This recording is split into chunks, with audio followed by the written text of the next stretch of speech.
I'm just here and I'm just like, oh wow, it's time for me to like ingratiate myself to these people who have all known each other for forever. They have no idea who I am. I'm just like a random guy.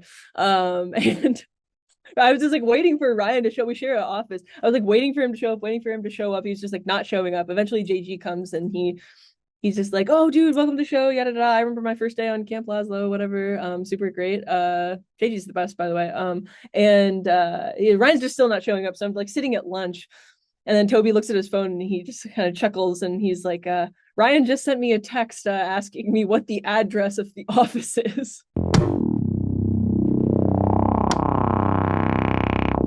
Hello, everyone, and welcome back to another regular show wiki interview. Today's guest is a storyboard artist for the new series regular show The Lost Tapes. She has boarded the episodes Skips Luau, Coffee Shop Wars, and Stilt Walkers.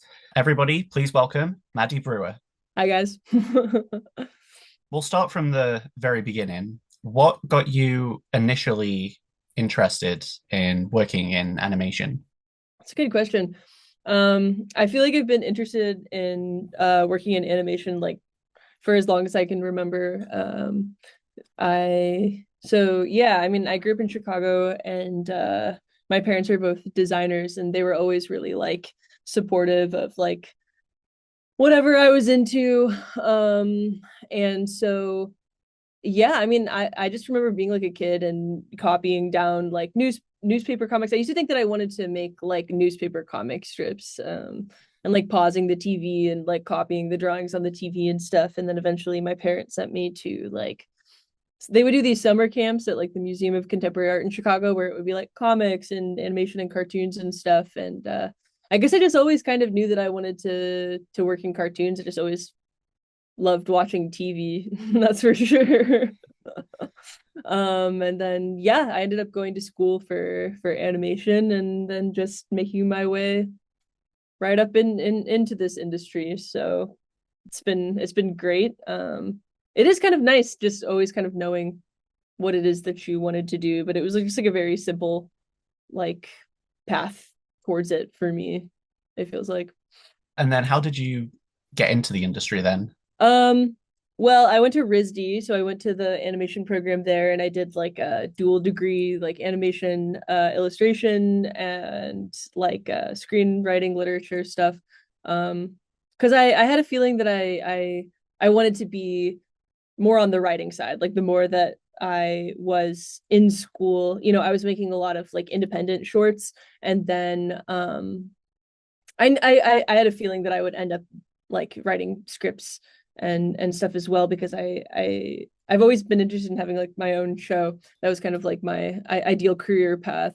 Um, and so when I graduated from RISD, it's actually kind of funny when I was a senior, Paula, who's the art director on the show, had come to do like portfolio reviews, and she reviewed my portfolio, and she was like, who would like your stuff? JG, like we should get you working on Close Enough, which at the time I was graduating school, they were still working on that.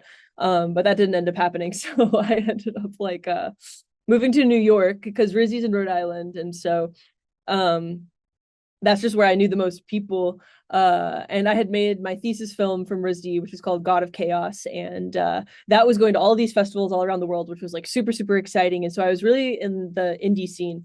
And I was going to all these festivals like Chitose in Japan and going to like Ottawa and then smaller ones like around the US, like Sweaty Eyeballs in Baltimore, just meeting all of these like indie people. And I was like doing essentially odd jobs in New York. Like I was working as like a studio manager for this guy who was like trying to run this fine art studio, but like making all of his money because he had like a UV printer. And so like I was like taking calls being like, oh, the Kardashians want to come like have like a portrait of themselves like printed on like a big metal sheet. And I was kind of just like, what the fuck am I doing? Like I want to work in animation. And then I got my first break. My friend Nyan ended up getting me an interview at Vice, and so I was in there for a while, just like freelance, doing like editorial illustrations and then animating them for Snapchat because back in the day, Snapchat was something that people used and used to find their news, I guess. Um, and then I was also like, I was doing revisions on this Nick Jr. show at the time, like moonlighting doing that. Um, and I was like, oh man, I'm like really making it. Oh, great. I have name brand jobs. And then COVID happened, and then I got laid off from both of the jobs at the same time. And I was just like, shoot, what am I supposed to do? I'm just like living in New York. I don't have these jobs anymore. I'd quit this other job. And even if I wanted to work that job, I couldn't. So I ended up like, the interesting thing about COVID is that a lot of live action productions were paused when animation stuff could still happen because you could just do it alone in your house. And so I was doing all of these music videos. And at this point, I had made a couple of animated shorts. People had seen them at festivals. I had met all of these different directors at festivals. And so when they would get hit up and, whatever label would be like, hey, can you make us like this music video? We only have $6,000. They would be like, no, but who just graduated college and would do that? Maddie. And so I ended up making like a bunch of music videos. I made a bunch for this record label called Epitaph, do some like fun punk music stuff over there. And then I got hit up by Dave Hughes at Adult Swim, who is just an amazing person. He runs this Smalls program over there and the Off the Air show over there that's been on for forever and is just like one of the greatest like remaining vestiges of like cool experimental animation shit that's like still on TV. And he was like, you should make some shorts for Off the Air. You should make some shorts for Smalls. And I was like, oh, fantastic. And then I was making all these shorts for all these different incubators because over the pandemic, all these incubators popped up where I ended up like making like 35 or something shorts for Bento Box over like the course of a year. And I made some stuff for MTV and a bunch more stuff for Adult Swim. And I was just like, okay, this is really cool, but I'm getting really tired of making shorts. As much as I enjoy making shorts, like I always wanted to work in TV and be pitching my own show. So I ended up moving to Los Angeles, partially because also over the pandemic, I had been working at Augenblick, which is this TV animation studio in New York, doing like boards and layouts and animation on this the Headspace meditation app show that they made for Netflix. And that was cool, but the reality of the situation is that in LA there is a union for animators, which means that you get paid a lot more fairly. So I was like, what if I moved to LA? And like a ton of my friends from home and friends from college were out here at the time.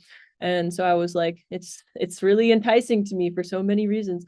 And I ended up moving out here. My friend Victoria was working on a show. She was in development on a show at Bento Box at the time. So I came out here and worked on that. And then I ended up meeting my manager, Allison. She saw my film at an animation festival, one of my films, and was like, hey, have you ever thought about pitching a TV show? And at the time I was in talks with Bento Box about making a show with them as well. And I was like, I need a manager, so let's do this. And I ended up pitching that show around. I actually ended up developing that show with Tornante, which is the company that made BoJack Horseman and a bunch of other stuff. It's Michael Eisner's production company, and that was super great. Love working with them. And I was just like pitching around all of these shows.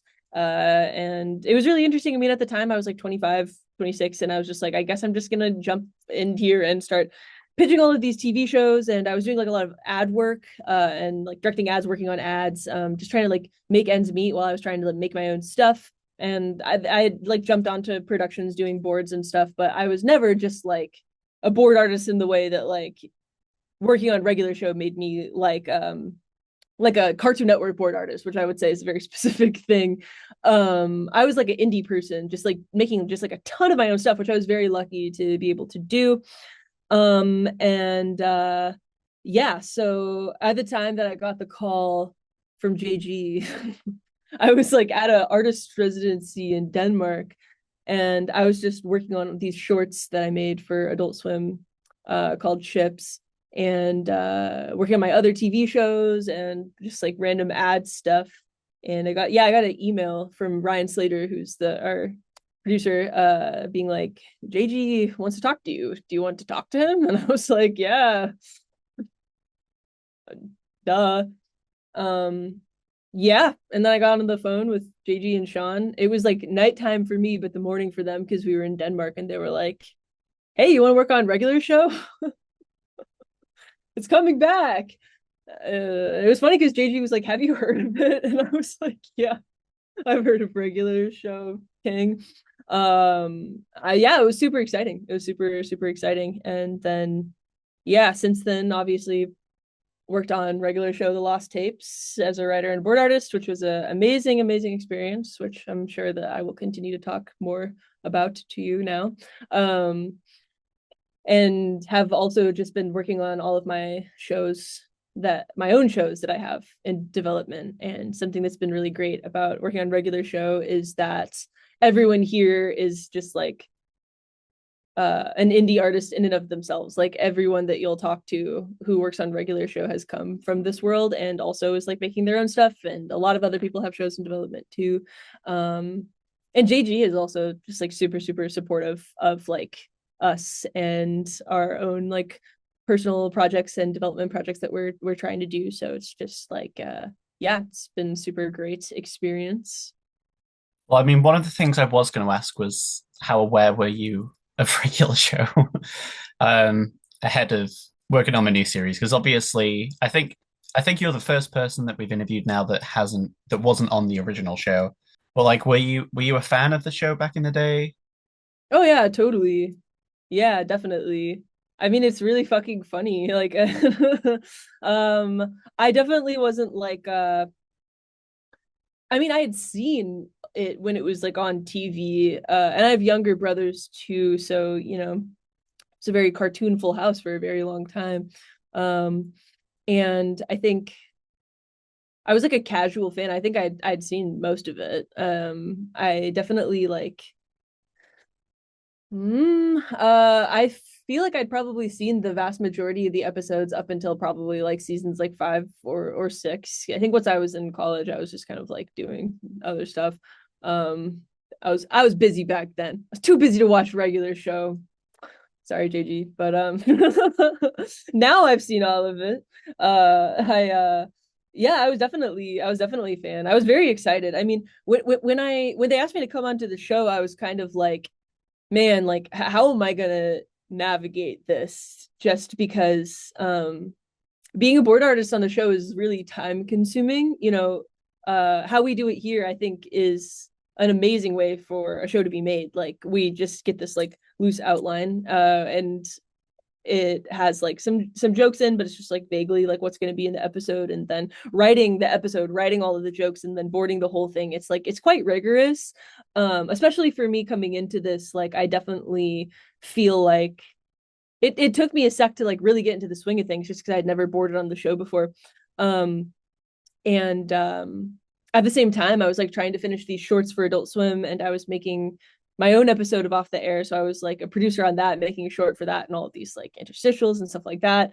And then on top of that, I had my own TV shows that I was like having to turn in scripts for and having to turn in designs for and start to do boards for on top of regular show. But because the show is so great and I wanted to be a part of it, I was just like, you know what, I'm gonna make it work. I'm gonna juggle everything. And I had a feeling that it was gonna be just like a really great experience that I would learn a lot from. And I think that I learned even more than I thought that I was going to. And it was an even better experience than like what I thought that it was going to be. And I already thought that it was gonna be really awesome. So I was a fan. I'd say I was a fan.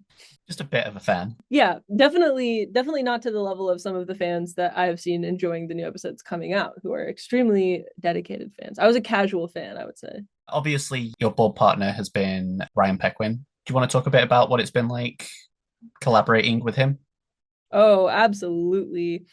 Um, JG and Sean pairing me with Ryan was the best thing they possibly could have done.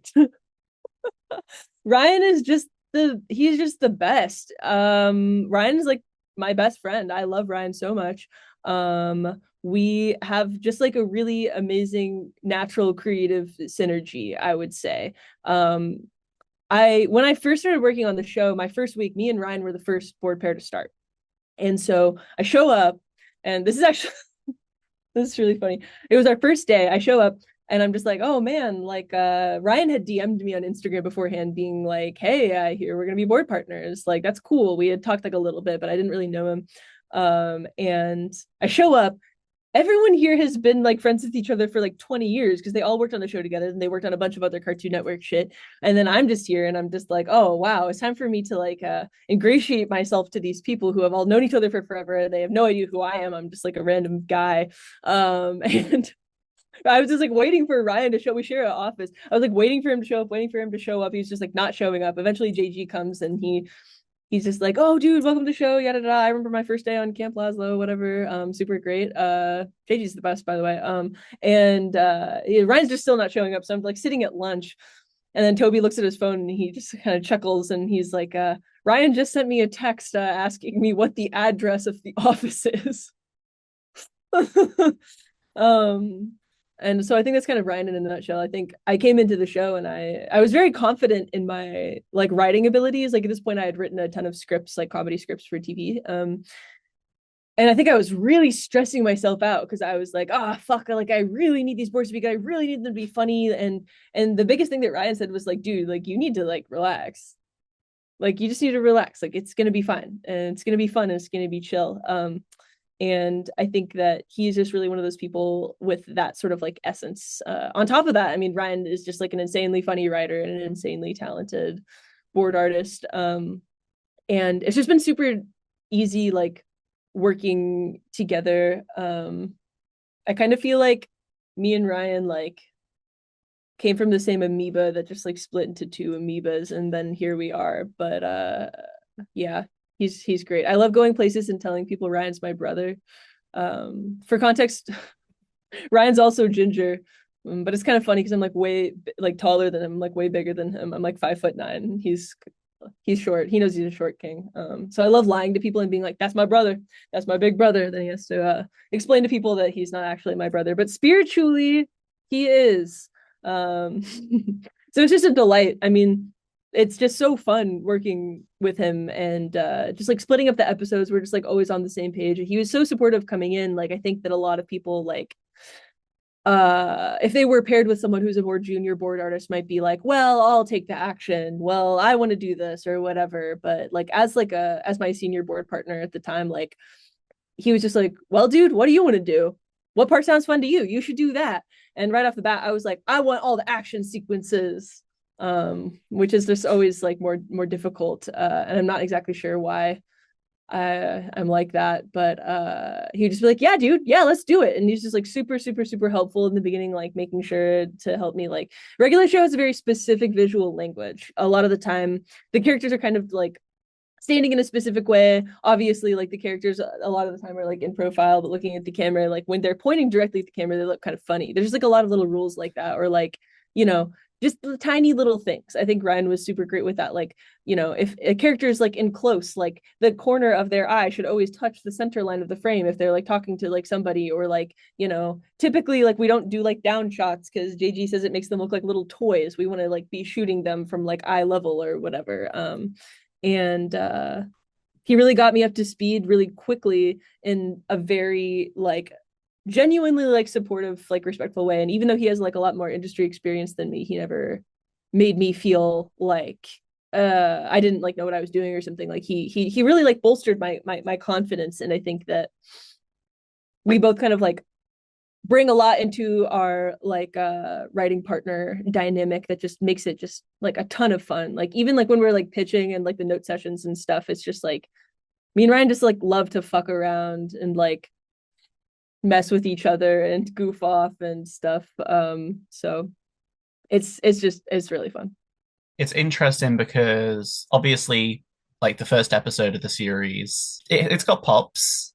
That's pretty much it. None of the other like main characters are there, which means Skip's Luau is ultimately it is the reintroduction of like all these big characters. So that must have been like also a pretty big deal. Just joining the show and being like, okay, well, it's kind of on me and Ryan to bring everybody back. Yes, exactly. But I was really excited about that, like as like a challenge. And it's such a Skips Luau is such a classic regular show episode. Like it's incredibly dumb. It is just like it's so funny and just like the Hall and Oates of it all. Like it's got all the classic like regular show hallmarks of like these like thinly veiled kind of like pop culture like parodies. And yeah, I mean it was really fun. And there was like the whole team really kind of like allowed us to really like make our own. Like I feel like I was very like opinionated about Gretchen and like her fashion choices and like that whole kind of like storyline. Oh man, I used to have it back there, but I had like this big list of all like a bunch of like pilot names that I had written down for all the different pilots because there's Doghouse, and in the beginning there was like way more planes. There was like five different planes. There was all these different pilots, and there was like the storyline of like one of the pilots had just broken up with his girlfriend, and so he was like crying, and like there was all this different stuff going on. But the way that it ended up with Gretchen and Doghouse is really great. What's that, Benson? I couldn't hear you. I was too busy locking lips with Doghouse. Also, watching back that episode, I feel like there's always tells for like who boarded stuff that you can kind of see in the final animation, and just like the ridiculous faces that I have on Doghouse and Gretchen, and Doghouse's tiny little teeth and stuff, you know. It's just funny. It's got a lot of life to it. But yeah, I mean, like I really can't stress enough, like I was a little intimidated at the prospect of like this is the first episode back. And then we had to like pitch it to the execs, and we were like, this is me and Ryan are pitching the first episode of regular show coming back, because we started working on Skips Luau before they started working on the first Pops episode as well, like in terms of like the production schedule. And so we were the only board artists here, and all of a sudden it's just like time to get this shit done. But because of the culture of the show and because of the culture of this workplace, it never felt stressful, because it was just fun, and we were just all having fun.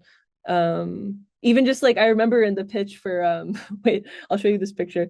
In the pitch for Skips Luau, we had you know the surf sequence in that where the guy comes in with like the pineapple and it's like needlessly elaborate. We were like pitching on it, and Sean was just sitting there. He's so fucking quiet. He's just sitting there like drawing all of these post-its, and then eventually the uh, I'm not sure if you can see it. All of these post-it notes for the surf sequence just got stuck onto Ryan's piece of paper for this board, because we boarded the first episodes on post-its as well, and we were all just like in there like crying, laughing, and he would just draw another surfing pose and stick it on, and we were like, stop, Sean, stop, it's too many. And it was just like hanging down off of the piece of paper. um it's just fun. It's just the kind of the funnest job ever, I can't lie. So was that the only episode you did on post-its? Yeah, me personally, yes. Because we did have to eventually get it into Storyboard Pro, and then when we were doing cleanup, it was like if we wanted to clean it up in Storyboard Pro, we were like scanning it in and having to like manually take all of the like scan post-it note things and color correct them, adjust the levels, bring them into Storyboard Pro, and then having to like mat out the parts of the drawings that like we wanted to change, and it was just extremely time consuming. And as cool as it was to be doing it on post-it notes, and like I tend to start my boards on paper anyway, just like super rough sketches, just because it's like a little bit looser. um it just wasn't something that I felt like I had literally just like the time in my life to continue to do, because it was so much more time consuming. So yeah, that was my only post-it notes one, but it was really fun to do it that way. We'll talk a bit more about your first episode, Skips Luau. Have you got any sort of like favorite jokes or just behind the scenes moments from this one? uh I love the joke. This is one of my ones, where Benson has like the motorcycle, and he's like, oh, I'm bringing this motorcycle to the luau per my therapist's recommendation. That just always cracks me up. I love the part that Ryan did where he's like he's not even riding the motorcycle, he's just like trying to drag the motorcycle through the sand. I love all of the moments of the show where characters in general get kind of like cuckolded essentially. So just like that whole bit of like it's so funny. The whole doghouse thing in general is so funny. You're leaving me for a guy named Doghouse. uh I that whole sequence of oh, Sean had a really funny punch up on that one, the part where like Benson's bike gets blown away into the rocks and then birds start pecking at it is really funny. um I love the part where oh, this was one of my proud moments. This got a laugh in the room where the X-Files people come in, and it's revealed that Mordecai and Rigby are just guys wearing weird suits, and then the Mulder guy is like, oh dang it, and he punches the window of the car and he's like, ow. Just like little moments like that. I feel like that's what that's the part of the tone of the show that just makes it so great. Obviously the Hall and Oates thing is just crazy. I mean, it's crazy that we got that track. Um, the whole idea of like, oh, they spurned Hall and Oates. I don't remember what the line is. It's like their specific brand of blue-eyed soul defined the 80s. Just like the premise of it is just so ridiculous. I was so excited too that I got to do that part of the episode in the beginning where and excitingly for me, it's been a big part of the promo. So vainly I was like, oh, it's my first ever boards on the show. We're in the golf cart and they're like, yeah, gonna go down to Luau town. Gonna Luau up, down, and around. And the Luau dance thing, of course. That was something that was stressed very much to me. In the process is that they had to have the specific dance when they say luau. My first time boarding them crashing the cart, I have since boarded them crashing the cart many times, but that's a particularly good crash sequence where all the trash goes like flying like everywhere. But yeah, I mean, it being my first episode, like, I mean, what really struck me was just like how great it was being in the room and like showing them all of these boards, and then JG and Sean and Toby just going through with their post-it notes and being like, well, here's how I would do this part. Like, what do you think of this? And that's really like, I mean, ultimately, the guys that are like in charge of the show, I listen to them. Technically, I would say that they were my bosses. However, it's more of that vibe of like, let's all come together to make this like fun thing.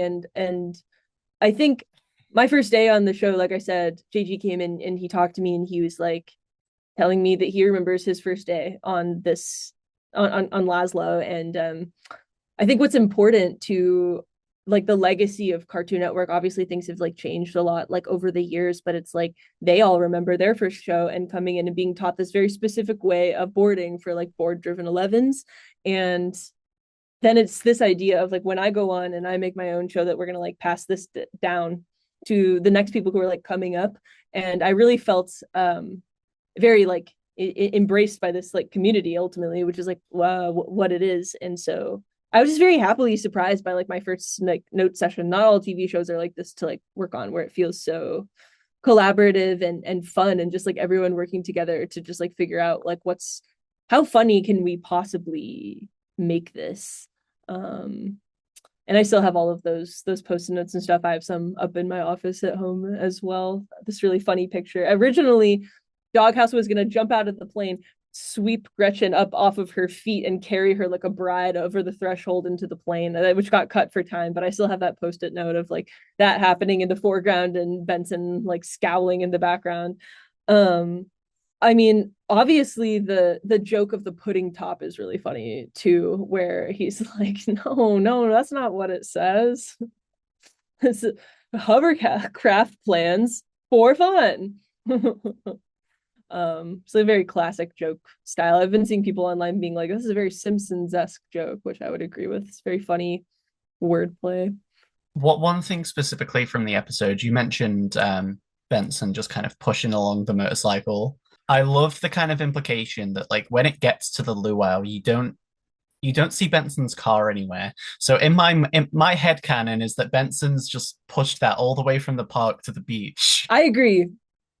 And I don't have the authority to say that that's canon, but now it's canon in my mind. So Let's talk a bit about your next episode, Coffee Shop Wars. Just kind of same question for that as Gibbs Luau. yeah, I was so excited when we got this handout because I love Eileen. Eileen is such a amazing character, and to have this whole episode where it's just Margaret and Eileen, I think it's something that we wanted to do, obviously, and also I think it's something that we recognize that that's something that like fans wanted to see.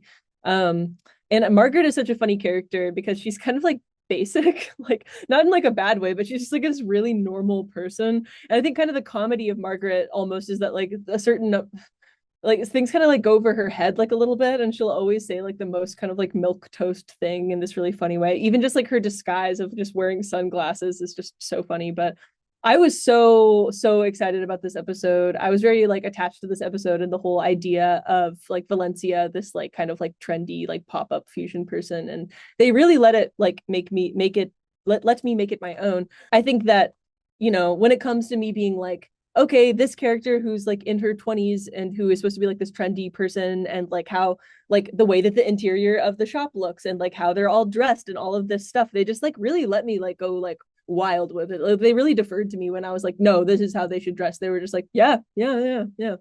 um I love Gregoire. Gregoire, who's one of the people that works at Hot Brown, of course. Um, his name being Gregoire, a French name, but he has a German accent, is just it's just so funny to me. And whether or not that is his real name or his real accent, I guess we'll never know. I really wanted to do the voice for Valencia, but there is a policy in place that writers and board artists cannot be doing voices at this point in time. And then they were like, who should voice her? Maddie. And I was like, Patty Harrison, because I love her. And then they got her, and I was so happy. But again, it's like this is like the level of input, it is this really like shared experience. I think that it is like really collaborative and fun in that way. There was this whole sequence that ended up getting cut out for time that was really, really amazing that Ryan boarded. And it was a reference to like Terminator. Like it was like they get to see like a vision of the future, like where fusion food has like taken over, and there's like this crazy like explosion and all of this stuff that I was a little sad that got cut for time, but it was like so well boarded and so funny. And Yeah, we had a lot of fun with this one. I think I had a lot of fun drawing the gross, disgusting faces on this one, which I was really happy to see have been like clipped a lot, because I did the beginning when they're in the coffee shop and they are like meeting Valencia for the first time. And then I did the end once they come back and they have to have that like food fight battle with all the food goddesses fighting and stuff, which was also insanely fun. And of course, it ends with them eating the logs just like so fucking disgustingly. And I just love uh, drawing like really disgusting, ugly faces for the characters. It's so funny. Because all we're really trying to do in the room is make each other laugh. And so I think for me, when I'm like boarding a lot of the time, I'm just like, well, what's gonna make them laugh? Um, and those guys are always happy to do like a special pose when they like send it out for like animation, like send a special pose out to be like, no, they have to make this really disgusting face. Um, I think that yeah, it's just like a really ridiculous concept. I love the part where in Ryan's part where they go into the hot brown and all of a sudden it's so trendy. I did the design work for the most part, designing the interior space, because I was like, I want to do it, Ryan, let me do it, it sounds so fun. And he was like, well, I don't want to do it, so you do it. Anyway, they walk in and they're like, wow, wasn't this a condemned building like 4 hours ago? And then the guy just falls to the floor. That part's super funny. um but yeah, that's a really really fun action sequence with them like throwing all the food and stuff, and the fusion goddesses and the meal goddesses are so fun. We had so much fun designing them with like because it's an interesting thing, because it's like the design team does so much. Really quick to shout out the design team. They are an amazing team of artists and they work so hard, and I feel like they are so like unsung. Mostly just because I feel like a lot of the time like the board artists are more just like, I don't know, we're all like writers and we're like comedians and self-involved, and so we just want to talk all of the time. So we're very like out there when it comes to like the show, but like the design team is just amazing. Like when you look at the backgrounds on this show, they blow me away. And it's the same design team from the original show, and they've just been like making this amazing art for so long. And Paula is amazing. Like she just runs such a fucking tight ship. Like it really really impresses me. And to see like obviously the board artists do first pass at all these designs. Like we have to decide what the characters look like and the environments look like so we can put them in the boards, but to see the way that the design team like tackles them is just like always so exciting to me, and it just rocks. But yeah, getting to design all of that stuff and the like the different foods, deciding like what's going to be their eyes, what's going to be their mouth. Me and Ryan had a really fun afternoon of like messing around with that, and being like, oh, dude, the fusion goddesses are newer, so they should wear a short robe and you should be able to see their trendy shoes. It'll be so funny. If you're not looking at their faces, that's how you can differentiate between them. It's like, are they wearing shoes or are they not? Totally. Well, we also needed that because we needed to see them in wide when they're like fighting with each other. When like, the shots move so fast in the action sequences, it's kind of hard to track. Um, I love the part where this is a JG edition where one of the fusion goddesses throws the flaming chicken sandwich. The other one falls through the window after they catch on fire. It's really funny. Let's move on to the third story which you've done, which as of right now is the most recent episode that you've done. Mhm. Um, Stilt Walkers, which I'm just going to go right off the bat and say this instantly became one of my favorite episodes. Well, thank you for saying that. It is also definitely like I think it might be my favorite episode that Ryan and I boarded last season. Like it's so funny. And shouts out to Matt. Like Matt is one of the funniest people I've ever met like in my life, and he is an amazing writer, and he's just so funny. Um, but yeah, I remember getting the handout for this, and Sean used to sit down and read us the handout like a bedtime story, which I always found enjoyable because then that meant that I didn't have to read it with my eyes, and I'm lazy, so we were just sitting listening to him read this like handout, and me and Ryan were laughing so hard. We were laughing so hard that we just started crying laughing, and like he was getting like annoyed because he couldn't keep reading the handout because we were just laughing so hard at how funny it was, just like the concept of there being this like stilt walker like Uncle Sam like libertarian compound in the middle of the woods is just it's so funny, it's so ridiculous. I mean, we were laughing crying just already at the concept of the sushi picture. It's just so stupid. It's so stupid, but I think what really makes it like my favorite episode that we worked on is that there's also this like really strong like emotional element to it of like Rigby's backstory of like growing up and his like complicated relationship with his dad. Um and so it just has this like really beautiful mix of just like being so like ludicrously funny and like being like really like heartfelt in a way that I feel like I've seen a lot of people online like really resonate with. Um and so for me, the parts of this board that I did were I think we just split it in half because we're about to so when we got this handout, I was about to leave to go to Japan for 2 weeks. And so a lot of this episode I boarded when I was in Japan, which is really funny. We'd be like on the train somewhere, and I would just have my iPad out, be like drawing this episode of regular show. I wrote it all on the plane, the entire first pass of my chunk of the script. I think we just split it in half lengthways, and I did the first part, and Ryan did the second part. No, no, I did act two. I do think that's kind of Yeah, fitting that you were in Japan boarding an episode where Rigby's trying to look like chopsticks eating sushi. poetic. Um, but when I got back and we did our thumbs pitch, there was just like so many elements of it. Like this was probably the funniest thumbs pitch that I ever had. Like we were like crying, laughing, like the writers and the guys were just like crying, laughing. Like I was laughing so hard I was making myself cry as I was like pitching it. Which I think is an indication of the type of person that I am. I do make myself laugh a lot. I laugh at my own jokes, but the part where Rigby comes up, there's this part that got cut that I thought was really funny where Ruby's walking through the park trying to find someone to take his sushi picture, and he runs up to this like woman with a baby in a stroller, and he makes the woman and the baby cry out of fear because he's like on these stilts. Just the concept of Rigby, who's normally like this tiny character like walking around on stilts, which by the way is a huge pain in the ass to board because all of a sudden you have a character on stilts talking to a bunch of characters, so the framing is all crazy. Anyway, the part where like he walks up to this couple that are like getting engaged, and they're like, baby, I love you, baby, this is the best day of our life, baby, we're gonna remember this forever, baby, unless something worse happens, baby. It was like way more cringe and long, and that was really funny. The funniest part of that thumbnail pitch was when I was pitching when he sees the Stiltopia for the first time, and I just remember pitching it and being like,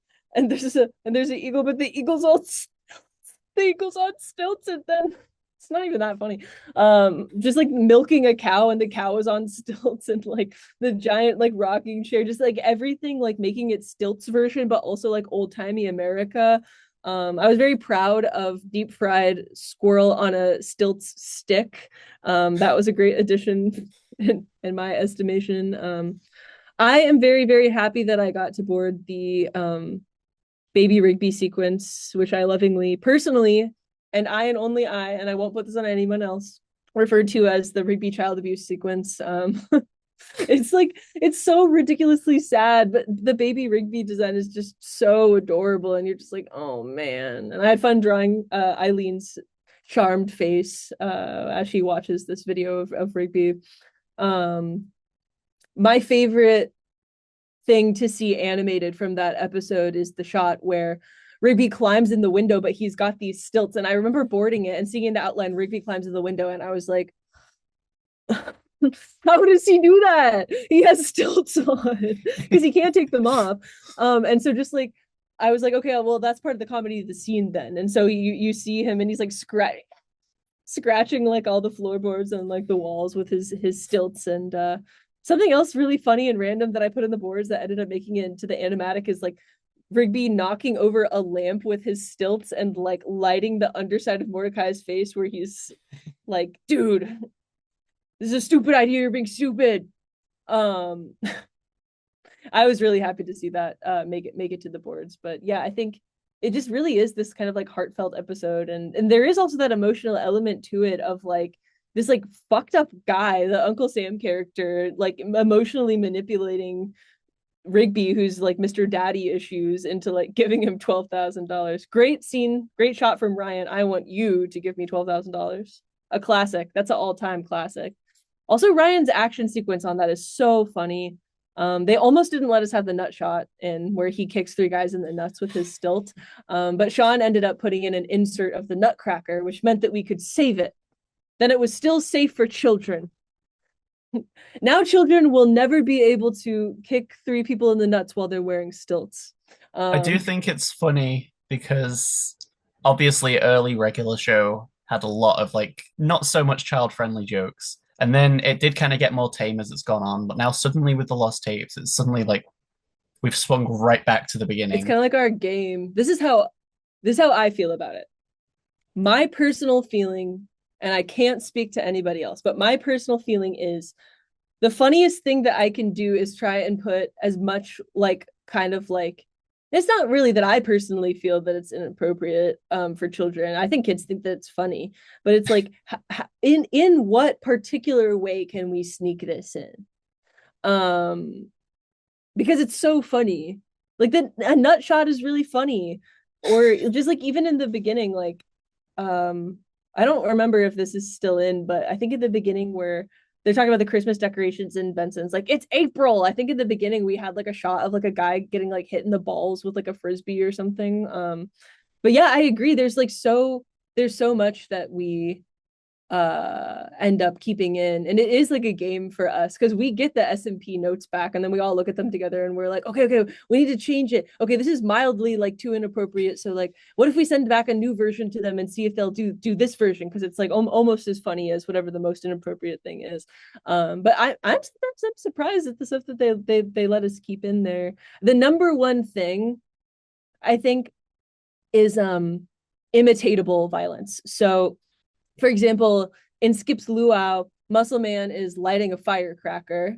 And the way that I ended up boarding that, because we can't see him light a firecracker on screen, because then a kid could see that and be like, I'm going to go light a firecracker and like blow all their fingers off. So he takes a tiki torch and then he lights a long fuse. And then we cut to a fuse like going along the sand with no people in it. And then we cut to the firework taking off. Thusly, it becomes this thing where it is like less imitatable. But like, there are like later episodes like where there are certain rules that you learn, like if they're in a car they have to be wearing seat belts.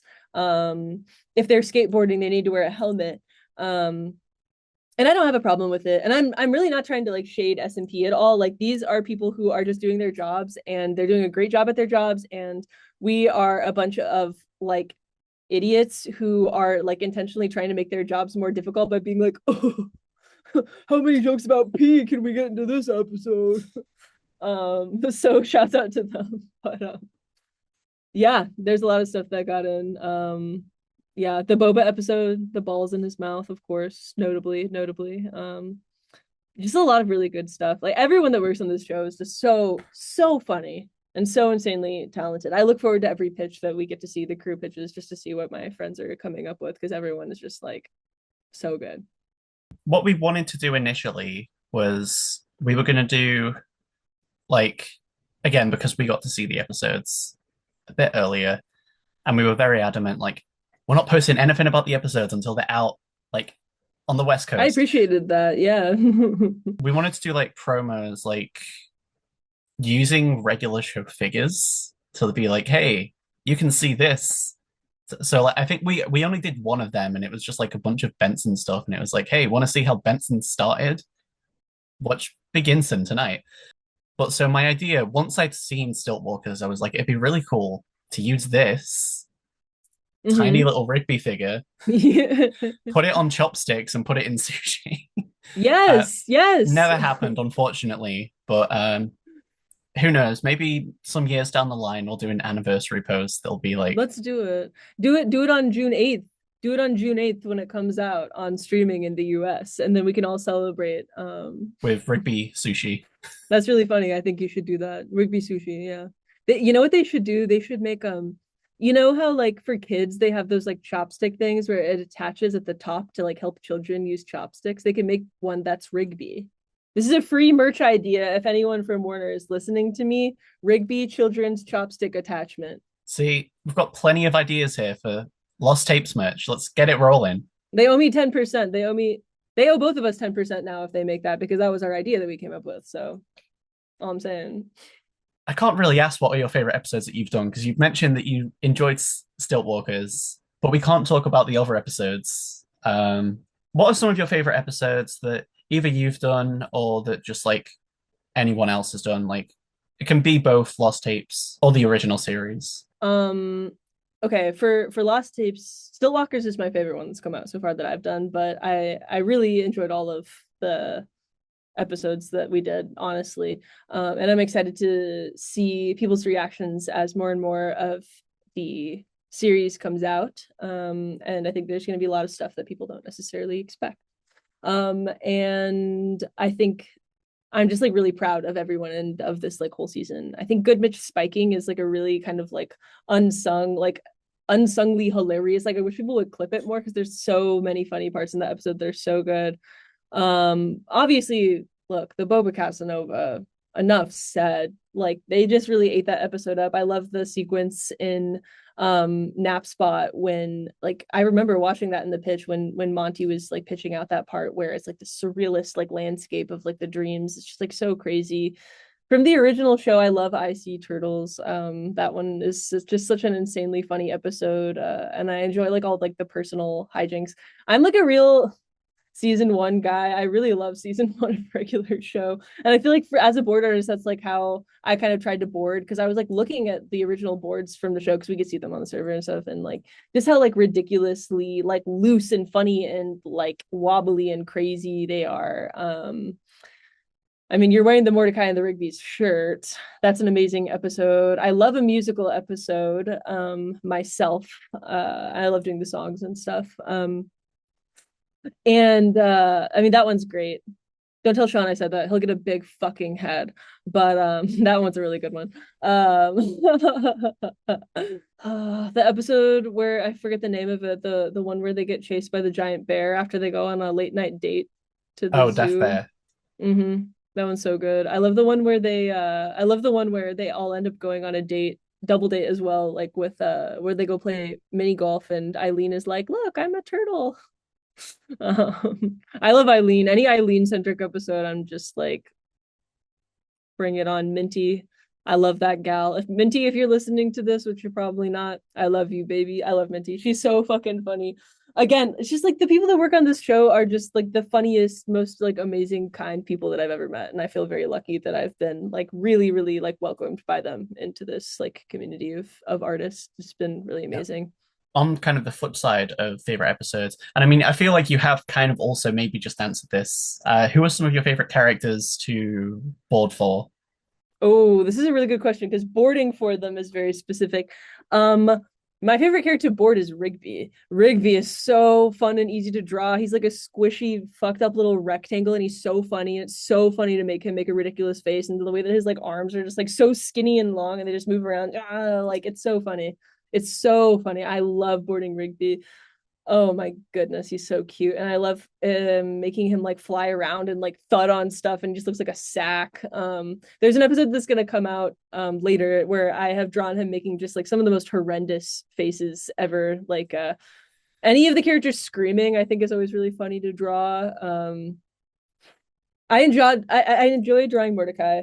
I think he was definitely the character where I had the hardest, it was the biggest hump for me to get over. It was just the shape of his head in different orientations. He has a very complicated head. Oh man, yeah, I would say, oh, I do love a good skip sequence. His body is so strange. I think he gets to do some fun action stuff at various points too. They're a really interesting group of characters to draw because they're all such different shapes and sizes, and they have different like levels of like being like, some of the characters like aren't very like volumetric, but like Skips is a character that has like a lot of mass to him, except for his tiny little legs. Making Pops's head fit into different shots is always quite a challenge, especially it's like if it's like Pops and like a bunch of characters are like in some kind of like vehicle or something, then it's just like, well, Pops's big head has to fit in the vehicle. Um, Benson is also a really, really fun character to draw because he's a circle and a square and then a bunch of noodle limbs, but he's always yelling and he's always like gesticulating in a really funny way. Um, all of them are fun to draw. Muscle Man, look, Muscle Man's kind of the funniest character to me in certain ways. There's certain moments. My favorite thing boarding for Muscle Man is the me and Ryan love to do these bits. I feel like you'll see these a lot in the episodes that we did where it'll be like all of a sudden Muscle Man will just like snap into this moment of like being like really intelligent or having like some niche level of knowledge about this thing that he shouldn't. Um, which that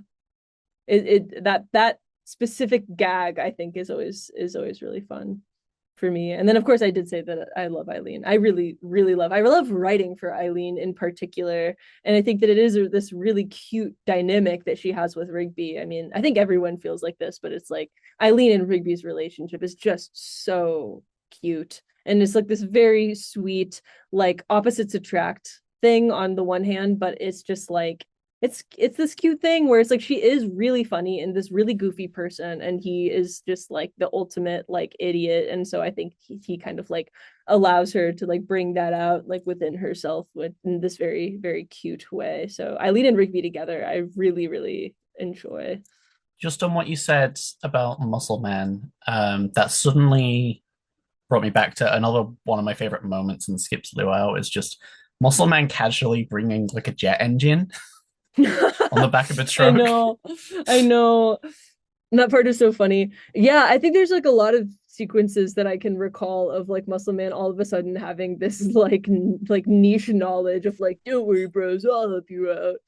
And it is funny because I mean, in comedy, it's like there's what makes something funny in a joke is the turn, and so having these moments of like all of a sudden he has this like niche thing, but that type of like joke doesn't work for all the characters. Like for Rigby and Mordecai, like you can't really do that. They don't have that niche knowledge. They're just funny because they're dumb. Um, they're free spirits. Staying on like favorites, what would you say are like some of your top memories of your time working on the show? Oh, oh, good question.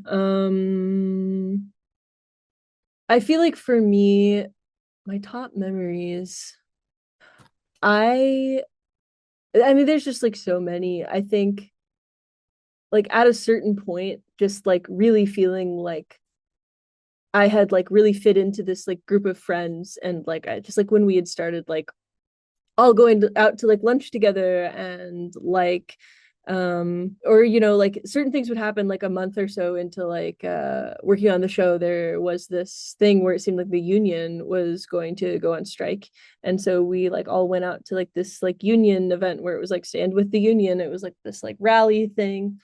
Or Toby's movie when that came out, he made this movie called AJ Goes to the Dog Park, which is amazing and super funny and everyone should watch it. And like we all like went out to the premiere and like saw it premiere, and JG came too, and it's just like the premiere party that just happened was like a really like amazing moment, just like being there like with all of my friends and every meeting people's like families and stuff, and just like all like getting to watch the first episodes like together, and just like this really like sweet feeling of like wow, like we did it and now it's coming out and here we all are together and we're gonna there's this really nice feeling now for me like feeling like I've met these like really amazing people, and like if my show gets picked up or if like anyone else's show gets picked up, knowing that it's like, but now it's like this little family and we're just going to keep on moving through the industry together. There was this one day, there's like little niche funny moments. There's this one day that Ryan and JG wore the exact same outfit to work. But JG is really tall and Ryan, as I mentioned, is really short. And so it was really, really funny. I also have a picture of this because if I look up Ryan in my phone, then I have a lot of really funny pictures. Oh my goodness, when me and Ryan dressed as each other on Halloween. Oh gosh. That was one of the funniest moments for sure. You can kind of see it, but he's dressed as me with my pigtails and I'm dressed as him bald holding an iced coffee. Um oh, here it is. JG and Ryan wearing the exact same outfit. These are the types of things where I'm like, my treasured members. That's, isn't it funny? And it's like, no, it's only funny to you, Maddie, because you were there. But it was really funny. I think yeah, the Stilt Walkers pitch was a very treasured moment. Just how funny it was. Just really feeling like, I guess for me, just feeling like, wow, like I feel like I'm doing a really good job, and I want to do a good job, like because I want to make something good, like for myself and for my own pride. But also it's like I'm getting handed these outlines from like the writers and, you know, JG and Sean and Toby, who've like worked so hard on this stuff, and to help them like bring this like vision to life is something that like fills me with like a lot of pride when I feel like I am doing the stories that they're coming up with justice. um I think oh, at one point, I have an avocado tree in my backyard that's like really old. It's like 100-year-old avocado tree. It's huge. So we always get all these avocados, and I made this giant bowl of guac. Like it was like this big. Like I don't even know where I got this bowl. It's like the biggest bowl ever. And then like for like weeks, we were just all I think I was like subjecting them to this. I don't even know if anyone liked this except for me, but I would just bring this giant metal bowl of guac down to the lunch table and all right, guys, here's the guac again today. Um, or like I don't know, it's just like this really sweet crew. If it's someone's birthday, we always like bring in like little baked goods and treats and stuff and have like a little birthday party, and it's very cute. We had a pie day on the Lost Tapes, where on pie day everyone brought in a pie, and it was very fun. um Coming back from Japan and giving everybody like this huge crate of Japanese snacks that I brought back and getting to taste test them. Well, okay. Well, of course, some of my favorite memories, even to this day, are making Toby eat something and then rate it, because Toby notoriously rates Oreos. I don't know if you've seen his Oreo rating content, but he will also rate anything, any sweet, any baked good out of 5. So I'm always curious to hear what his assessment is. But also just like yeah, just like my last day of the show. Oh, I was so sad. I was crying all day. Here, I'll show you a picture. The way I have all these pictures. I was so sad. I did not want to leave. Because I was having so much fun, and I was just like, man, why the good times gotta end? I'm also like a really huge crybaby, so you know how it is. But like we all went out to sushi, and then it was like the last day, and me and Ryan were in our office, and I was just like crying hysterically the whole day. Um and yeah, just like talking to JG and Sean like on the last day and having them just be like, this was like a really it was really great like working with you, just like, you know, hearing that from like people that like you respect and who I feel like, reflecting on it, like it's not like I don't think that I knew how to do storyboards or write or something before I worked on the show, but I've really really learned so much from all of these people who you know, are just like so immensely talented, and I feel like really really grateful for that. And it is just like, yeah, I mean, it's just been like a really like life-changing experience. And I think for me, um I just want to be able to cultivate an environment like JG has been able to cultivate on regular show, like in the future on shows that I get picked up, because it's just like this incredible environment of like artistic collaboration and just like mutual like respect, where everyone kind of just like feels like they get a say, and their like opinions about like how the show should be and what they want to contribute to it are like valued and funny. And the whole thing is kind of just a big happy memory to me. So Well, obviously, I mean, you've kind of mentioned this. Every storyboard artist brings, I feel like everyone brings at least something to the table. Uh, what would you say? What would you say that you bring specifically to the show?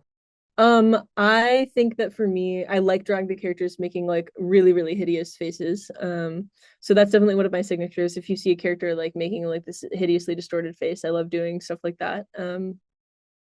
I think that I love like there's this type of joke that I like to do a lot, where like a character will like say out loud like the thing that's like happening. Like if a character's coming back, they'll be like, the guy who we talked to earlier who also had that grocery bag full of chips, like just like overly long kind of like run-on sentences, I think are something that I like to write into the show, which I really enjoy. I think there's like a very particularly goofy way that I like to do like the action sequences where and like goofy like reaction shots. I was told many times that the way that I was drawing teeth, the teeth were too creepy and small.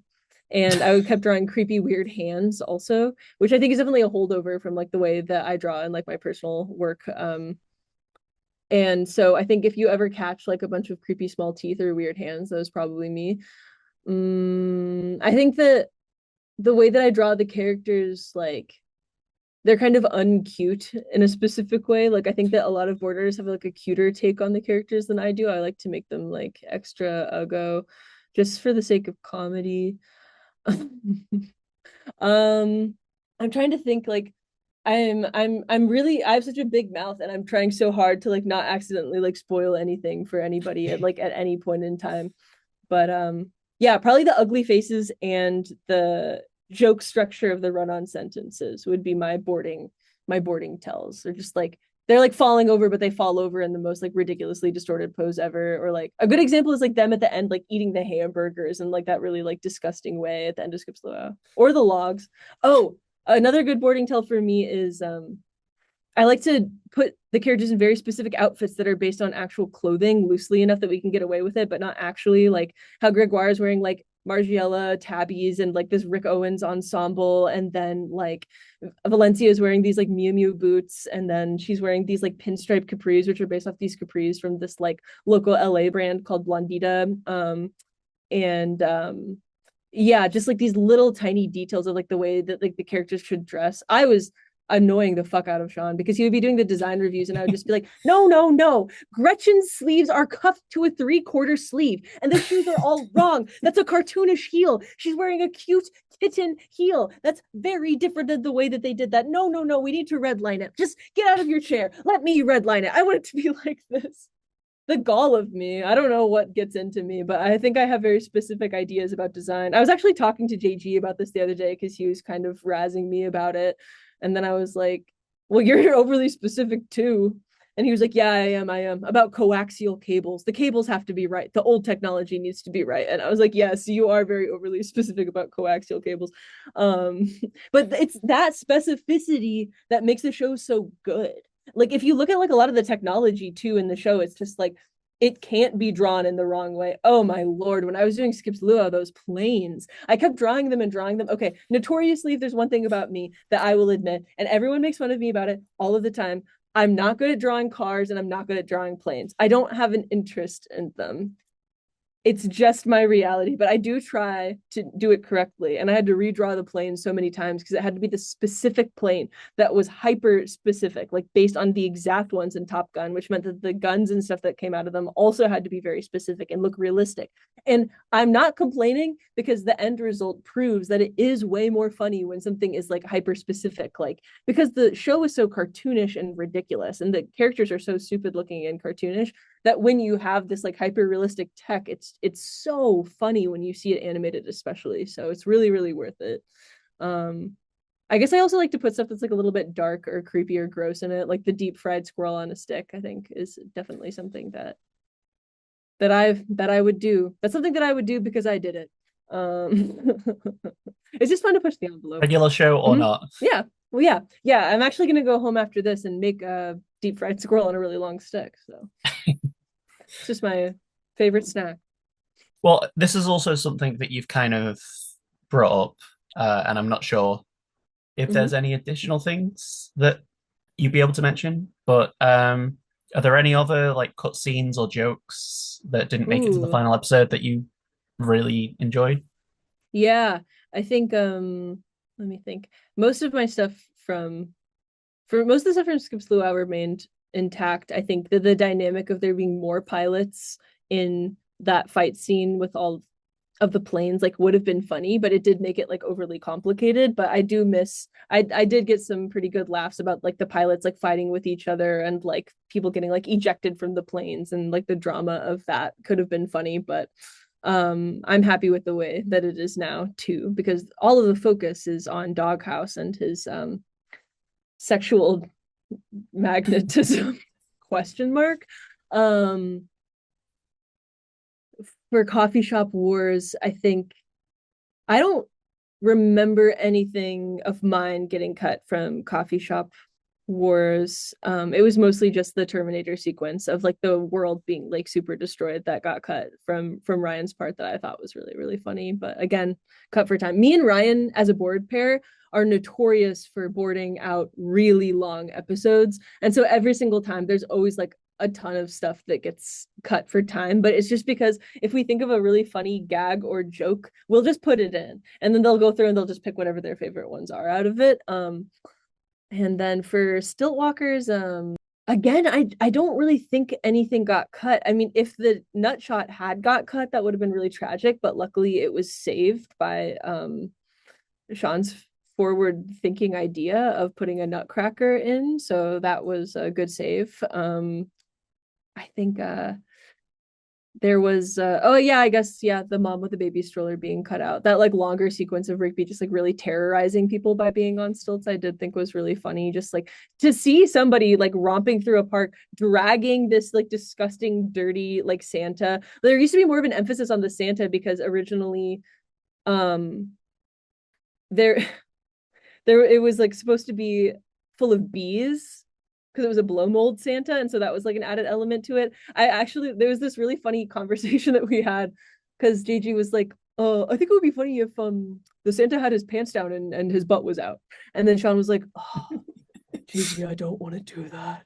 And JG was like, no, but it would be really funny. And I was like, yeah, no, actually, it would be really funny. And Sean was like, we can't do that because it's a blow mold Santa. Blow mold Santas are made out of a hard plastic, so the pants couldn't fall down. It's important it's a blow mold Santa because he's full of bees. And like, I, how fun is it that you get to go to work every day and then that's the type of like workplace dispute that's going on is like, can we have Santa's ass out? No, because he has to be full of bees. So I guess that element is missing, which I did think was pretty funny. I think there was a couple of gags that got cut out from that first sequence. Oh my gosh. Oh, I know a really good one. Okay. So when we were first talking about the Stilt Walkers episode, I was like, this reminds me of this libertarian commune that they tried to start in New Hampshire, where they were like, we are libertarian. We're going to go live in New Hampshire and we are just going to be full on libertarian. There's going to be no government. And all of a sudden, this town became overrun by bears because they didn't have any like animal control and they didn't have any sanitation, and so the trash wasn't getting taken out, and so there was this town was overrun by trash, and also because there were no laws and no animal control, people were just feeding the bears and interacting with the bears. And ultimately the reason that this was a failed experiment, one of the many myriad reasons that this was a failed experiment, was that the town became completely overrun by bears and they all had to leave because it was dangerous to live there because of the bears. And so we had this like through line, the bear still exists in the final episode, but there was like more of like a joke about how at this commune that they live in at the woods, like they're free to like feed the bears and nothing bad could possibly happen as a result of that. I feel like was a joke that was in the original thing. But the bear did still survive to the end, which I think is beautiful, the vestige of this conversation that we had because I think ultimately sometimes like I think you can tell on regular show for sure, you know, a lot of the ideas, like the seed of the ideas for like a lot of the concepts of the episodes even are just like things that like the writers have experienced, or like there are episodes that will come out later on that like I when we were like getting the handouts, I was just like, this is loosely based on a story that I told at lunch, like factoids just like about people like or just like news stories like the bear thing, or just like stuff that had happened in real life, it like brings this like groundedness to the show that I think is really interesting. And I think it's partially why sometimes people are like, oh, a regular show has this kind of like adult vibe. And I think it's because it's like, insofar as the show is based off of these types of like concepts, um, it is not condescending to kids. You know, this is stuff that we genuinely think is like funny and interesting as well. So yeah. I'd like to know who are some of your biggest inspirations to do the work that you do, Hmm. not just on regular show, but just Yeah. anything. That's a really, really good question.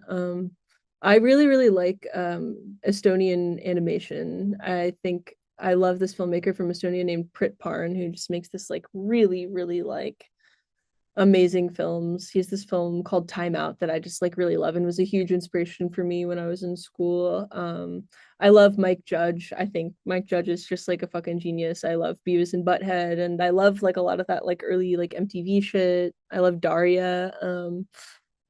I think for me, like a lot of the inspiration that I have and the stuff that I like personally make is like I love kind of like I love grindhouse stuff, and a lot of my personal work is like very violent. It's kind of like hyper violent, like weird ass shit. And so it was kind of funny when they called me, um, and they were like, "Do you want to work on a regular show?" I was like, "Me?" They were like, "Yeah." Oh, you know what was really funny on that call? I this is a separate topic, but on that call, I get on this call as JG, who's just like, you know how he is. He's very friendly, and Sean sitting dourly in the back, silently. And I shouldn't make fun of him so much. He's my buddy, but they were like, "You want to work on the show?" Yeah, da, da, da, da. And then because I was nervous and I have like a verbal diarrhea when I'm nervous, you could say, I started telling them the story about like how, because I was like, "Oh, I'm at this residency in Denmark," and JG was like, "Oh, that's cool. Are you having fun there? What are you doing there?"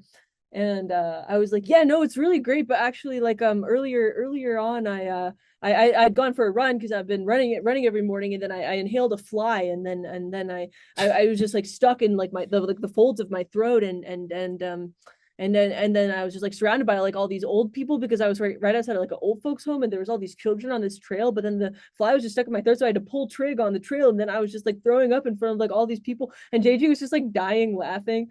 And then I talked to Sean later, and he was like, "Yeah, that's when I thought it would be a good idea to put you with Ryan. I thought that that would be a good pair for that reason." And I was like, "Yeah, good call." But just like weird out, gross out stuff, I think that I am very like drawn to. I love like John Waters. I love like Pink Flamingo and like all of his film stuff. And I think for me, I'm really interested in stuff that kind of like toes that edge. I mean, you could kind of tell just in like the whole idea of like there is a rule. You are not allowed to put inappropriate stuff in a show for kids. And then it's just like, well, wouldn't it be fun and funny to kind of like play with that and kind of like toe that line? I think when I was growing up, I was really inspired by like Jonan Vasquez and his stuff, which again, it has this like edge to it. I get asked this question sometimes, so I wrote this down because I feel like it's like when people are like, what movies do you like? And then you're like, "Oh, I've never seen a movie." I really, really, really enjoyed like when I was a kid, like Klasky Csupo, like old Nick cartoons, which again, you know, you have this like Eastern European flavor to them, and you see so many like influences coming out of like Soviet cartooning, like from that era, that are like really like wobbly and wibbly and like that ugly cute kind of thing that I really enjoy. And I love Masaki Yuasa. I love everything that he was doing before Science Saru with his independent stuff, and then at Science Saru and everything that he's done beyond that. And I love like comics. I was like super, super into comics. I love Julie Doucet. She's my favorite comics artist. And I love her autobio stuff and how gnarly it is. So yeah, that's what I would say in terms of comics and animation people. If there's anybody out there who wants to get into animation, what sort of advice would you want to give to them? We're in a period of time where a lot of the pre-existing systems are kind of just like not as they were. You know, I think that the biggest thing that you can do for yourself if you want to make animation is just make animation. I mean, the reason that they hired me on this show isn't because I was like, I'm going to be the best storyboard artist ever and go to school for storyboarding specifically and then make a storyboard portfolio and send it to people. I never did any of those things. The reason that they hired me on this show is because I was out there making my own short films. And the majority of the short films that I've made, I just made completely independently for literally zero money, or the budget was like $1,000 or something like that. And I just kept making stuff and making stuff and making stuff and putting it out there. And it's not like I have like a massive like internet following or something, but you know, I have a lot of friends that do because they're like really dedicated to just making stuff and putting it online. And I have very complicated feelings about that whole system because I think it incentivizes artists to believe that they should have to make work for free if they ever want to be successful, which I think is really shitty. And I think now in the industry, there is this expectation, especially for younger directors coming up, that they will have a following and that they will, you know, be able to bring this influx of people who are already fans of them in, regardless of the quality of the work that they're making or regardless of the lack, regardless of the experience that they have had making a show before. Perhaps like having a big internet following would be like this big factor, um in an outsized way. I have very specific feelings about that because I think that these are two very different skill sets. You know, I think I have a lot of admiration for people who are very dedicated to making stuff on the internet and making their whole career be making stuff like for the internet. Like it is a very specific thing and you can make a ton of money doing it and you can gain a lot of influence doing it. And I think that that's super great. But I also think that there's something to be said for the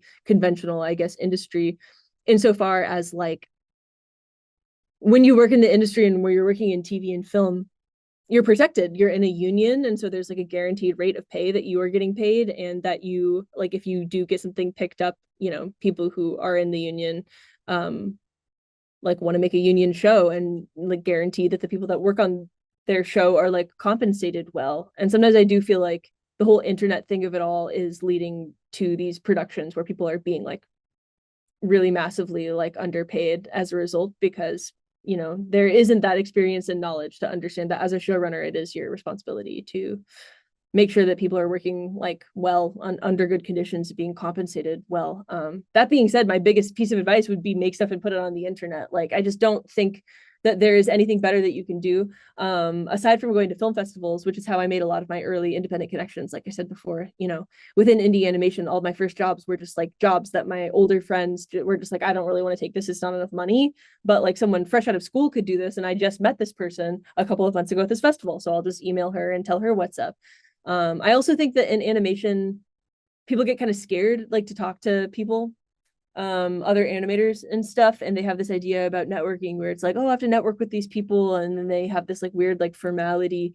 um but everybody in animation is like a big kid. I don't know, it's like everyone's kind of like a nerd. It's like a nerdy ass industry and it's a nerdy thing to be into, you know, and everyone's like super obsessed with this nerdy ass thing, and so it's like everyone's really easy to talk to and everyone just wants to be friends with each other because the beautiful thing about animation is that it is an inherently collaborative thing, which is why I wanted to work in TV and film in the first place. You know, you have to have this big team of people and it works the best and you make the best product when it's like this mind trust of all of these people coming together to make something cool. So everyone wants to meet new people. I would say just be like a chill, nice guy to be around, and you'll have no problem making connections in this industry.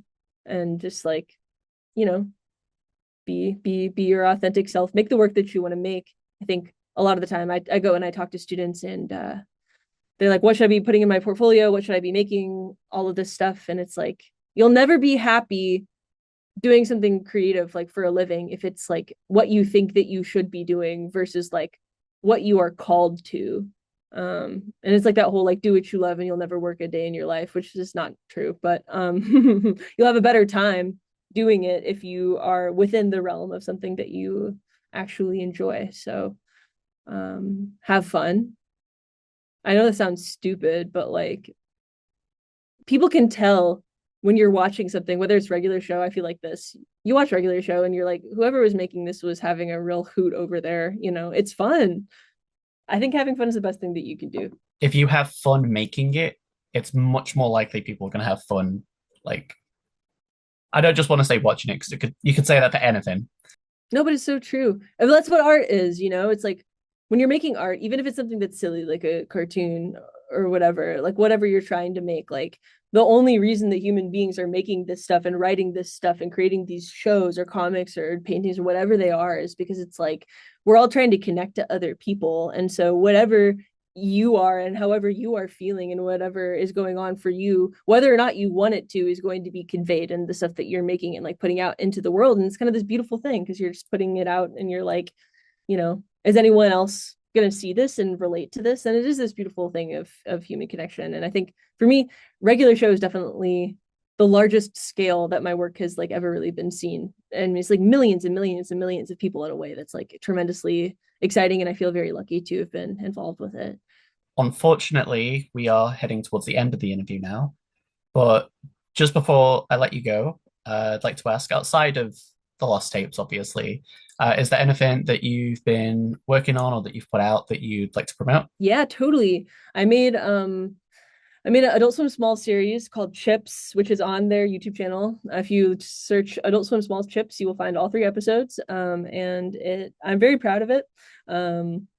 It's about this like hyper violent Venice Beach bimbo named Chip. And it is this very kind of like Simple Life with Paris Hilton meets Super Jail meets Beavis and Butthead, like ridiculous thing.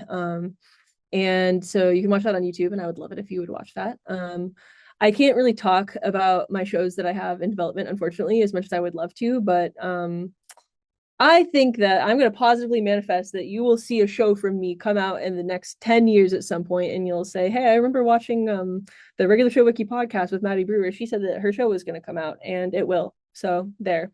And if you want updates from me about anything that I am allowed to talk about, then you can follow me on Instagram, and my handle is Brewballs, which is BRUBALLS, because my last name is Brewer, but it sounds like blue balls, which is funny. See, it's a joke because it's funny. But yeah, you'll always hear about what's going on with me on there. And on my website, maddiebrewer.com. I think I'm going to cut out the rest of the interview, just that part, and Perfect. name the video like Maddie Brewer explains her username. Yes, clip it. Perfect. Yes. Well, Maddie, thank you very much for joining us today. It's been an absolute pleasure. Thank you so much for having me on. I've really enjoyed talking to you about all this stuff. So thanks for having me. Oh, when I realized that the wiki existed. And now all of a sudden it's like I can't stress to you enough, like working on this show, like my coworkers have really become like some of my best friends. And then I realized that there was a wiki with a bunch of pictures of them from 15 years ago. Nothing could be more enjoyable to me than an afternoon of scrolling through the wiki and looking at these old pictures of them at the conventions and stuff. It's just very heartwarming to me. It's very cute. But yeah, I mean, you guys do so much work, and it's very much appreciated. Again, I can only speak for myself, but you know what? I'm going to choose to speak for everyone when I say it's very much appreciated. Thank you once again to Maddie Brewer for joining us for this interview. To hear more about Maddie's other projects, make sure you follow her across social media at Brewballs. And also make sure to check out Chips on the Adult Swim YouTube channel. All links will be in the description. Next time, we will be speaking to Megan Bowman, a background designer who has been working on the new series, Regular Show The Lost Tapes. Here's a preview. I think that was my favorite part. It was just really getting to know people and getting to be a part of this extremely important animation to so many different people. Like my brother was really excited. One of my like best friends, I didn't even know this was one of his favorite shows until I told him I was working. He's like, "Did you know this is my favorite show?" And I was like, "How do I not know this?" But that's cool.